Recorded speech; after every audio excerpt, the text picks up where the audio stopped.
नमस्कार, स्वागत है आप सभी का हमारे YouTube channel individual classes bye Pramod sir and team. प्यारे दोस्तों, आपको मालूम है कि हमारे चैनल पर हिंदी विषय के वीडियोस अपलोड हो रहे हैं आगामी उत्तर प्रदेश की परीक्षाओं को ध्यान में रखते हुए। अभी फ़िलहाल में उत्तर प्रदेश पुलिस परीक्षा जो री एग्ज़ाम होने वाला है वो 23 अगस्त से प्रारंभ हो रही है, जिसमें हिंदी विषय बहुत ही महत्वपूर्ण रोल अदा करने वाली है। तो आप सभी प्यारे नौजवानों से यही उम्मीद है कि कमर कस लीजिए। वर्दी पहनने का जो जज्बा आपने बचपन से सजोया था, उस जज्बा को पूरा करने का वक्त आ गया है। अपने विरोधियों को अब ये समझाने का वक्त आ गया है कि दुधमुहा न समझो मुझे, विष का बुझाया तीर हूँ, मुकद्दर हम ही से बनता है, मैं खुद में एक तकदीर हूँ। ये समझा दो अपने विरोधियों को और हमारे इस चैनल पर जुड़ जाओ अगर वर्दी पहनने का जज्बा बरकरार है आपके अंदर तो।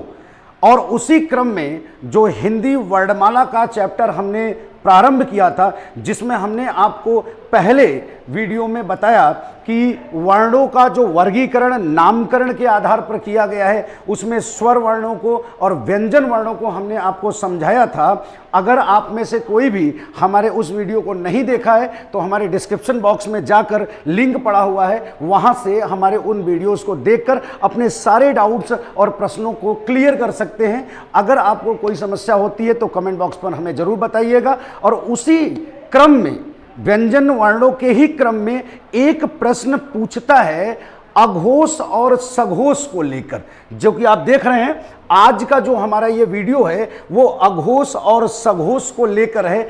इसको मैं ट्रिक के माध्यम से ऐसा समझाऊंगा आज कि बहुत ही कम समय में आपको अघोष और सघोष के प्रश्न हल करने के लिए तुरंत तैयार हो जाएगा।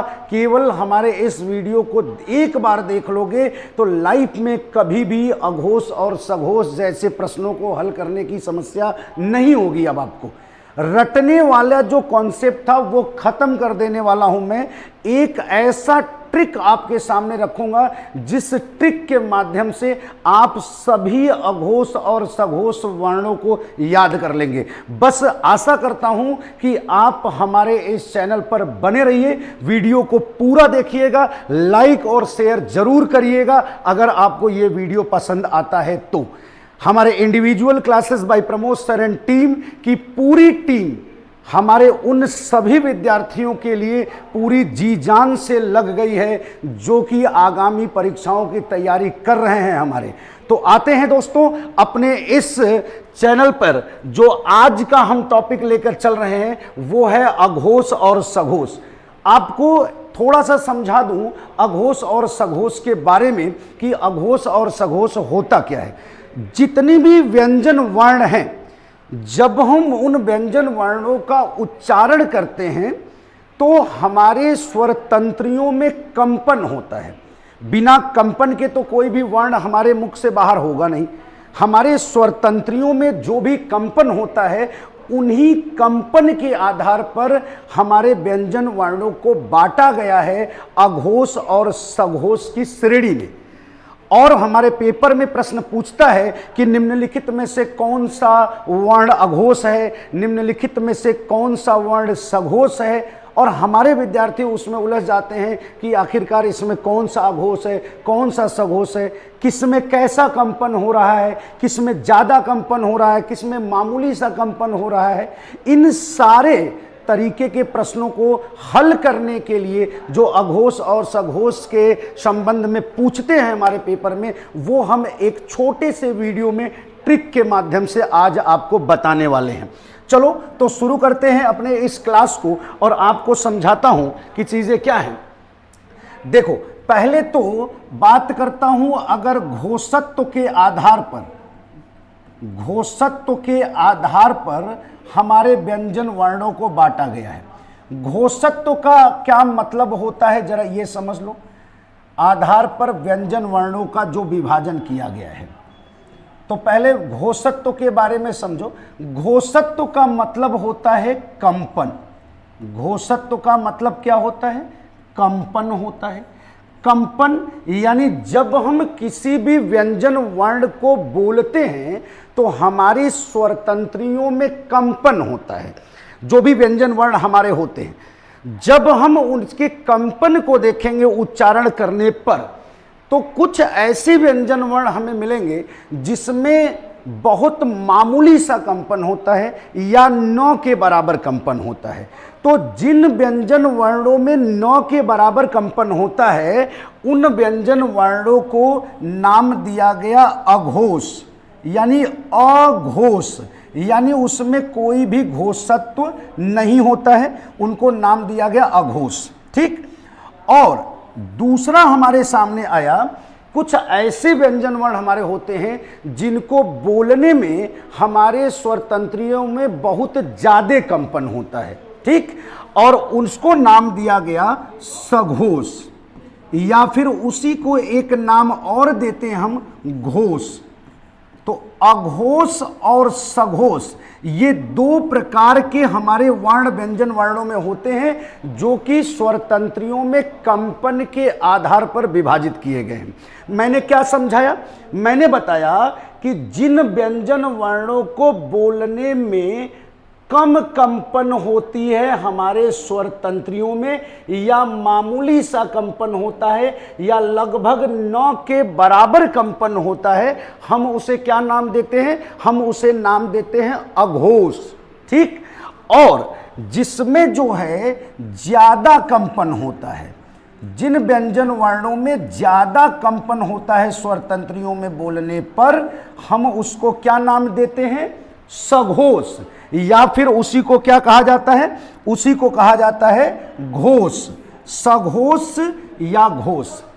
अब हमारे जो विद्यार्थी हैं उनके लिए समस्या क्या होती है कि जब प्रश्न पूछता है हमारे पेपर में कि निम्नलिखित में से कौन सा अघोष वर्ण है, निम्नलिखित 4 वर्णों में कौन सा सघोष वर्ण है, तो क्या करेंगे? क्या वहां एग्जाम हॉल में कंपन कराने लगेंगे उन चारों वर्णों को लेकर?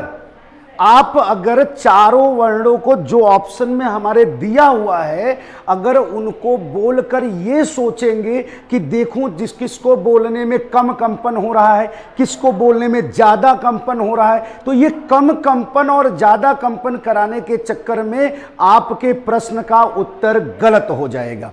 क्यों? क्योंकि जब आप उच्चारण करोगे तो आपको लगेगा कि सभी वर्ण जिसको हम बोल रहे हैं सब में कंपन हो रहा है। उसको आप बोलकर सोचोगे कि निकाल लूं कि कम कंपन हो रहा है, तो वहीं पर आप जो है कंपन कराते रहेंगे और आपको ये क्लियर नहीं हो पाएगा कि कौन सा इसमें अघोष है और कौन सा इसमें सघोष है। अगर हम आपको आज एक ऐसा ट्रिक बताएंगे जिसके माध्यम से आपको अघोष और सघोष के सभी प्रश्न इसी वीडियो में अगर आपके हल हो जाएंगे और लाइफ टाइम आपको अघोष और सघोष याद हो जाएगा, तो जरूर एक बार लाइक और शेयर करिएगा। कमेंट बॉक्स में जरूर बताइएगा कि आपको ये वीडियो, ये चैप्टर कैसा लगा। हम आपके इसी कॉम्प्लीमेंट की दरकार रखते हैं अपने साथ। प्यारे दोस्तों, आपको आशा करता हूं कि अघोष और सघोष के बारे में तो समझ में आ गया।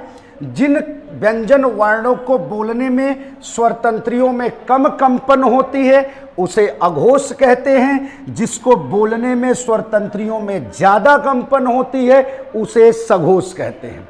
तो आइए हम अपने ट्रिक को शुरू करने जा रहे हैं कि सभी व्यंजन वर्णों को जानने के लिए कि कौन कौन से व्यंजन वर्ण अघोष हैं, कौन कौन से सघोष हैं, उन सभी को ट्रिक के माध्यम से यहां हम आपको बताएंगे कि ये जो हमारा व्यंजन वर्ण आपको दिख रहा है, ये जो क से लेकर ह तक, इसमें संयुक्त व्यंजन नहीं आता, ध्यान रखिएगा, क्योंकि संयुक्त व्यंजन 2 व्यंजन वर्णों की ध्वनियों से मिलकर बने होते हैं, इसलिए उसको हम घोषत्व के आधार पर नहीं रखते हैं।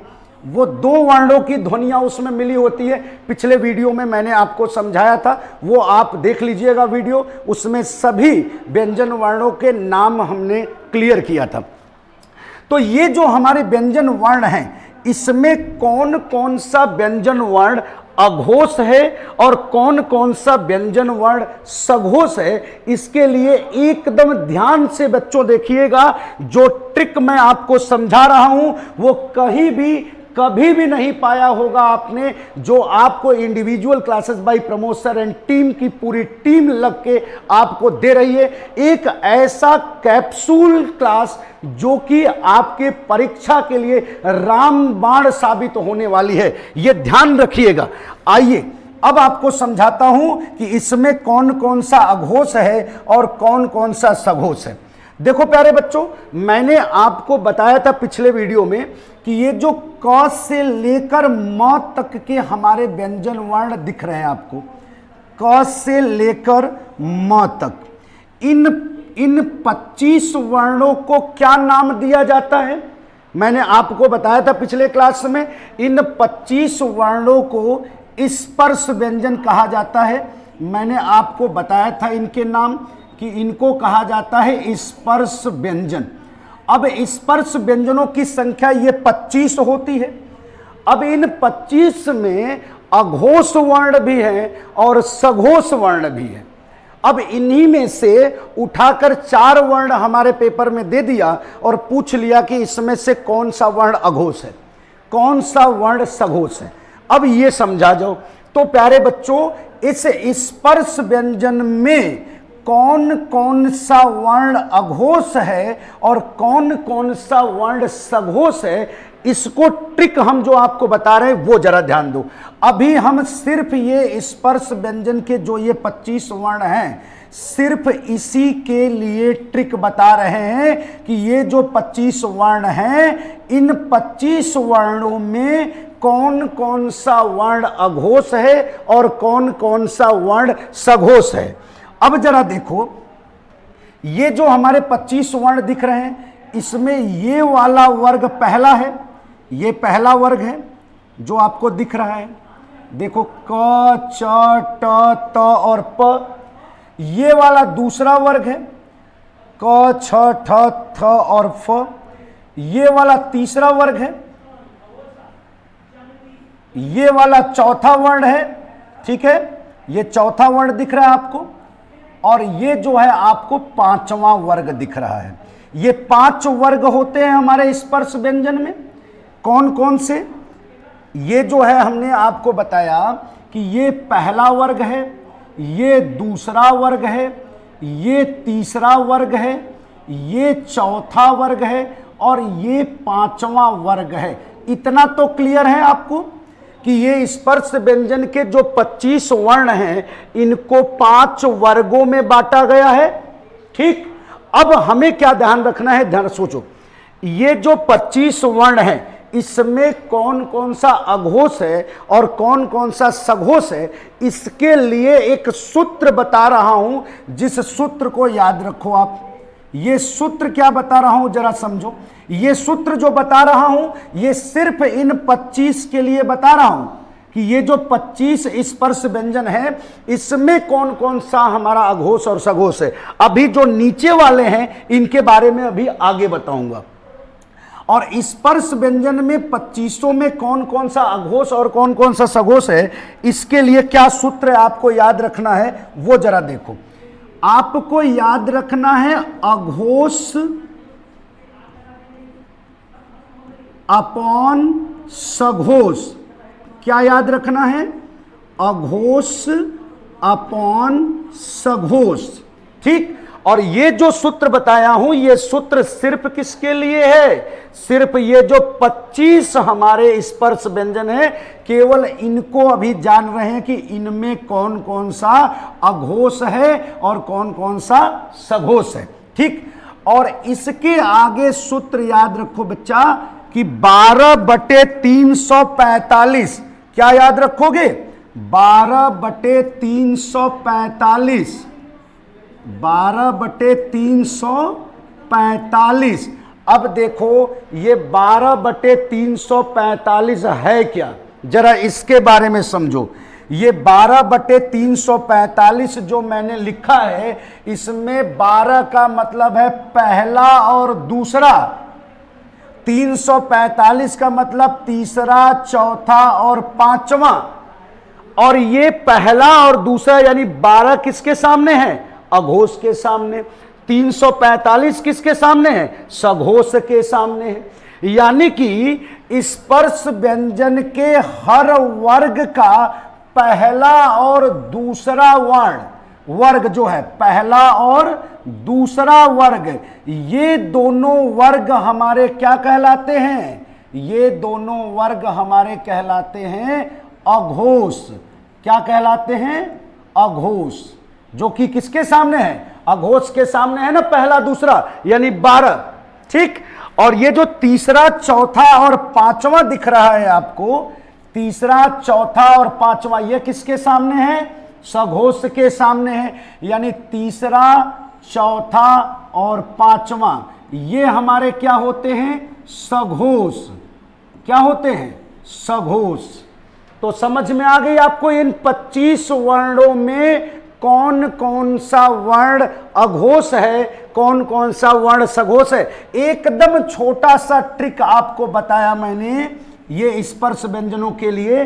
12/345 यानी 12/345 यानी पहला और दूसरा नंबर जो आपको दिख रहा है, पहला और दूसरा वर्ग सभी, पहले वर्ग के सारे, दूसरे वर्ग के सारे, ये सभी क्या है? हमारे अघोष हैं। और तीसरा, चौथा और पांचवा यानी कि ये ग वर्ग और ये घ वर्ग और ये ढ अंगा वर्ग, ये जो आपको दिख रहे हैं पांचों, तीसरा, चौथा और पांचवा, ये सभी क्या है? हमारे सघोष हैं। तो 12/345 अगर याद होगा आपको, अघोष बटे सघोष, तो स्पर्श व्यंजन के ये जो 25 वर्ण आपको दिख रहे हैं वो कभी भी अब नहीं भूलने वाले कि स्पर्श व्यंजनों में कौन कौन सा अघोष और कौन कौन सा सघोष है। अघोष कौन है? पहला और दूसरे वर्ग का सारा वर्ण हमारा अघोष है। सघोष कौन है? तीसरे, चौथे और पांचवें वर्ग का सभी वर्ण हमारा क्या है? सघोष है। क्लियर बच्चों? अब आते हैं आगे, हमारे पास अंतस्थ व्यंजन य, र, ल, व, ये आपको दिख रहा है य, र, ल, व। ये जो 4 हमारे अंतस्थ व्यंजन दिख रहे हैं, ये सारे अंतस्थ व्यंजन हमारे सघोष होते हैं। इसमें अघोष होता नहीं, इसलिए इसे याद कर लो कि अंतस्थ व्यंजन पूरा हमारा क्या होता है? सघोष होता है। तो ये तो बहुत आसान है कि अंतस्थ व्यंजन में अघोष होता ही नहीं है, इसलिए हमने याद कर लिया कि अंतस्थ व्यंजन पूरा क्या होता है? सघोष होता है। ठीक। उसके बाद ये जो हमारा जो ऊष्म व्यंजन दिखाई दे रहा है, श, स और ह, इस ऊष्म व्यंजन में ये सिर्फ ये जो ह दिख रहा है, ये ह जो है हमारा क्या होता है? ये ह सिर्फ हमारा सघोष होता है। बाकी ये तीनों जो स दिख रहे हैं, ये तीनों स, बड़ा स, षटकोर स और ये छोटा स, ये तीनों स हमारे अघोष होते हैं। बहुत आसान है। ऊष्म व्यंजन में तीनों स अघोष होता है और ह सिर्फ जो है वो क्या होता है? वो सघोष होता है। अंतस्थ व्यंजन पूरा सघोष होता है। ऊष्म व्यंजन में अघोष और सघोष दोनों होते हैं। इसलिए हमने जो है इसके लिए एक सूत्र बताया, एक ट्रिक बताया कि आपको कभी लाइफ में नहीं भूलेगा कि 12/345 याद होगा, यानी अघोष बटे सघोष। अघोष के सामने 12 है, सघोष के सामने 345 है। यानी कि अघोष वाले वर्ग कौन कौन से हैं? पहला और दूसरा वर्ग स्पर्श व्यंजन का अघोष होता है। ठीक। तीसरा, चौथा और पांचवा हमारा क्या होता है? सघोष होता है। ठीक। अंतस्थ व्यंजन य, र, ल, व सभी सघोष होते हैं। ऊष्म व्यंजन में सिर्फ ह सघोष होता है, बाकी ये तीनों स अघोष होता है। अगर ये ग्राफिक्स आपको तैयार हो गया, अगर ये ग्राफिक्स का नोट आपने बना लिया, हमारे वीडियोस को जब भी आप देखते हैं, क्लास को जब भी आप देखते हैं, तो कलम और कॉपी लेकर जरूर बैठना। ये नहीं कि केवल जो है मनोरंजन के तरीके से केवल वीडियो को देख रहे हो। अगर वास्तव में कुछ कर गुजरने का जज्बा होगा तो कलम और कॉपी लेकर बैठना और जितनी चीजें समझाऊं उन सभी चीजों को ग्राफिकल वे में अपने नोट्स में बनाना और वो रिवीजन करना। और जब भी अगर आपको वीडियोस को देखना हो तो फिर से हमारे चैनल पर आकर उन सभी वीडियोस को देख लेना। हमारे प्लेलिस्ट में हमारे सारे वीडियोस पड़े होते हैं, उसमें जाना, हिंदी वाले बॉक्स में जाना और वहां से हिंदी के सारे वीडियोस देख लेना। मैथ्स वाले बॉक्स में जाना, मैथ्स के सभी वीडियोस पड़े हुए देख लेना। अन्य जीएस के पोर्शन देखने हैं तो जीएस के सारे वीडियोस पड़े होते हैं, वहां से देख लेना। तो ये बहुत ही आसान है आपके लिए अगर आप नोट्स बनाते हुए सारी चीजों को पढ़ते हैं तो। आशा करता हूं कि आपको अब कभी भी लाइफ में अघोष और सघोष को लेकर कोई समस्या नहीं होगी अगर आपने पूरे सीरियस वे में इस वीडियो को देखा होगा। अगर आप देखेंगे और पूरा पढ़ेंगे, नोट्स बनाएंगे तो आपको कभी भी अघोष सघोष से संबंधित किसी भी प्रश्न के लिए अब झनकने की जरूरत नहीं है, अब परेशान होने की जरूरत नहीं है। प्यारे बच्चों, आपके लिए हमारा ये individual classes bye Pramod sir and team लगातार लगी हुई है। हमारा एक ही सोच होता है कि हर वो सरकारी ऑफिस जो कि भारत में बने हुए हैं, उन सभी सरकारी ऑफिसों में हमारे बंदों की नियुक्ति हो। जो सोच लेकर आप हमारे पास आते हैं, उस सोच को पूरा करने के लिए पूरी जान झोंकती है हमारी ये इंडिविजुअल क्लासेस। ऑनलाइन के साथ साथ हमने ऑफलाइन में जो कीर्तिमान हासिल किया है वो आपके बलबूते ही का हासिल किया है। आपका ही वो प्यार है, आपका ही वो योगदान है कि ऑफलाइन में हमारे संस्था को आपने वो जो प्यार दिया है, जिसके कारण हम आपको ऑनलाइन प्लेटफॉर्म से भी जोड़ने का प्रयास कर रहे हैं। हमारे आगामी सभी परीक्षाओं को ध्यान में रखते हुए इंडिविजुअल क्लासेस के सारे बैचेज प्रारंभ हो चुके हैं, चाहे वो एसएससी सीजीएल का बैच हो, चाहे उत्तर प्रदेश पुलिस के लिए टारगेट स्पेशल बैच हो, चाहे अन्य जो भी हमारी परीक्षाएं हैं, उन सभी के बैचेज ऑफलाइन में भी हमारे प्रारंभ हो गए हैं। आपको ये सूचना मैं दे दूं कि individual classes bye Pramod sir and team की वो संस्था दुर्गा कुंड वाराणसी में अपने ऑफलाइन के दुनिया में बच्चों के साथ, उसके भविष्य के साथ जो लगी हुई है कि हमारे जो बच्चे हैं वो हमारे आने वाले भारत के भविष्य बने, उसके लिए हम लोग अनवरत प्रयास कर रहे हैं। और ऑनलाइन प्लेटफॉर्म पर भी हम अपने बच्चों को वो कैप्सूल लेक्चर प्रोवाइड कर रहे हैं, जिससे कि हमारे बच्चों को कहीं भी भटकने की जरूरत नहीं हो, वो अपने मुकाम को जरूर हासिल करें। प्यारे बच्चों, आपको समझा दूं कि कोई भी रास्ता कठिन नहीं होता, कठिन होती है तो हमारी हौसला, जो हौसला अफजाई नहीं करता, जो हौसला बरकरार नहीं रखता, वही हारता है। वह पथ ही क्या, पथिक की कार्य कुशलता क्या, जिस पथ में बिखरे सूल न हो, वह नाविक ही क्या, नाविक की धैर्य कुशलता क्या, जिसमें धाराएं प्रतिकूल न हो। और आप उस प्रतिकूल धाराओं में भी अपनी नाव को खींच कर ले जाएंगे, जिसमें इंडिविजुअल क्लासेस आपके लिए पूरी सहयोगी और कारगर सिद्ध होगी। दोस्तों, आज का यह वीडियो आपको कैसा लगा हमको कमेंट बॉक्स में जरूर बताइएगा और नोट्स जरूर बनाइएगा। कभी भी आपको इन सभी प्रश्नों से अब कभी भी परेशान होने की जरूरत नहीं है। और इसी के साथ मैं ये वीडियो आज का अभी बंद कर रहा हूं। नेक्स्ट वीडियो में फिर मुलाकात होगी इसी चैनल पर, individual classes bye Pramod sir and team. बने रहिए हमारे साथ। हमारे इस चैनल को लाइक और शेयर जरूर करिएगा। कमेंट बॉक्स में बताइएगा कि आपको यह क्लास कैसी लगी। नमस्कार।